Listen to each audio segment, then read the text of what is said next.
Lahat tayo gusto ng mabilis at tuloy-tuloy na biyahe. Gusto natin ng maayos na kalsada, ng hindi traffic na kalye.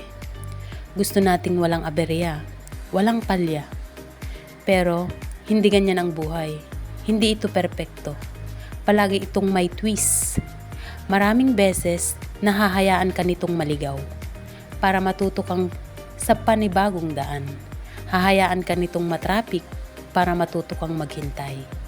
Hahayaan ka nitong bumalik para makuha mo ulit yung mga bagay na naiwan mo sa bahay.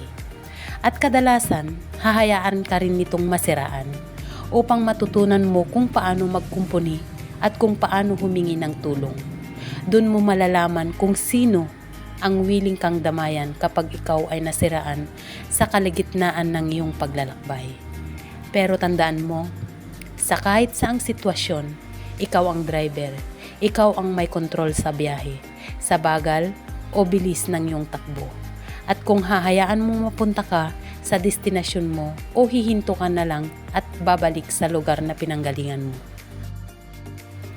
I'm praying na kung saan ka man patungo ngayon, isama mo lagi ang ating Panginoong Diyos. Tiyak, magkaproblema ka man sa daan, ihahatid ka sa lugar na dapat mong kalagyan.